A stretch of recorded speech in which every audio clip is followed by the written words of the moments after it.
سب سے پہلا سوال تو یہ ہے کہ جنت کہاں ہے؟ کسی کو اس کے بارے میں پتہ ہے؟ آسمانوں میں، 7ویں آسمان میں. قرآن میں ہے عند سدرۃ المنتہی عندہا جنت المأوی، سورہ نجم کی 13، 14، 15 آیات. اس میں ہے کہ وہ سدرۃ المنتہی کے قریب کیا ہے؟ جنت المأوی ہے، جنت ہے. صحیح ہے، آسمان میں ہے. اور جنت کے کتنے درجے ہیں؟ مختلف درجات ہیں.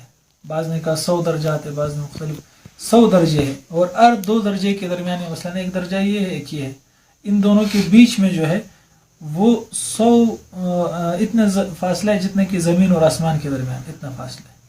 یہ ایک جنت اور دوسرا جنت، مطلب ایک درجہ یہ ہے، پھر یہ ہے، پھر یہ ہے، پھر یہ ہے، پھر یہ، وہ اوپر تک 100 درجے. اور ہر درجے کے درمیان میں کتنا فاصلہ ہے؟ زمین سے لے کر آسمان تک. تو جس طرح ہم اس دنیا میں چاہتے ہیں کہ ہمارے لیے اچھی سے اچھی گاڑی ہو، بنگلہ ہو، بینک بیلنس ہو، اور اچھی سی جو ہے جگہ ہو ہماری، اور اونچی سے اونچی جو ہے ہماری شان ہو، تو اس دنیا میں اگر ہم محنت کریں گے تو جنت میں بھی ہمارے لیے اونچا سے اونچا اللہ پاک درجہ رکھیں گے اور بڑی جو ہے جنت ہمیں دیں گے. تو حدیث کا بھی مفہوم ہے کہ جب مانگا کرو تو جنت الفردوس مانگا کرو، جو سب سے بڑی جنت ہے اور اعلیٰ جنت ہے. اور جنت جو ہے پیدا ہو چکی ہے. بعض لوگوں کا نظریہ ہے کہ جنت ابھی تک نہیں ہے، جب حساب کتاب ہوگا پھر پیدا ہوگی. یہ غلط نظریہ ہے، بالکل غلط ہے. جنت پیدا ہو چکی ہے. سورہ آل عمران کی 133 نمبر آیت ہے، اعدت للمتقین، کہ وہ پرہیزگاروں کے لیے تیار کر لی گئی ہے، تیار ہو چکی ہے. بس صرف آپ حضرات کا وہاں جانے کی دیر ہے. تو جب موت آ جائے گی تو وہاں ہم سب جائیں گے انشاءاللہ. اللہ سے امید رکھیں. جنت اور جہنم کے بارے میں امید رکھنی چاہیے. جنت کے بارے میں یہ کہ ہم جنت میں جائیں گے، اور خوف بھی ہونا چاہیے جہنم کا. حضرت عمر رضی اللہ تعالیٰ عنہ کے بارے میں آتا ہے کہ وہ فرماتے تھے کہ اگر پوری دنیا کے لوگ جنت میں جانے والے بن جائیں اور ایک شخص جہنم میں جانے والا ہو تو مجھے خوف ہے کہ وہ ایک شخص میں نہ ہو. اور اگر پوری دنیا کے لوگ جہنم میں جانے والے بن جائے اور ایک شخص جنت میں جانے والا بن جائے تو مجھے امید ہے کہ وہ ایک شخص میں ہو. اتنا امید. ہاں، تو امید اور خوف کے درمیان بعض لوگ یہاں افراد و تفرید کرتے. بعض لوگ کہتے ہیں بس ہم جنتی ہے، کچھ کرو نہ کرو بس ہم جنت جائیں گے، لازمی جائیں گے.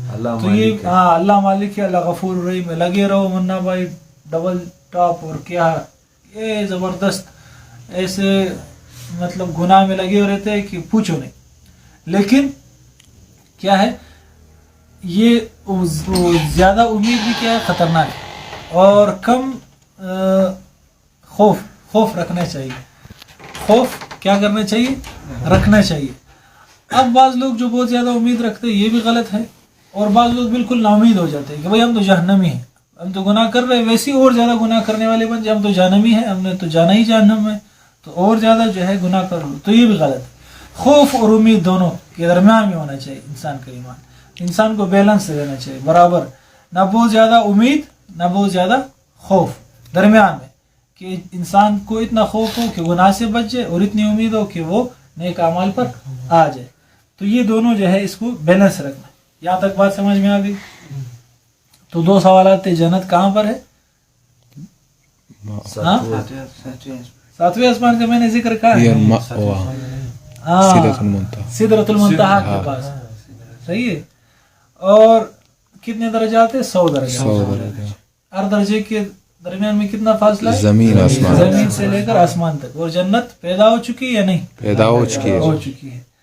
تو یہ ایک ٹاپک ہمارا کمپلیٹ ہو گیا.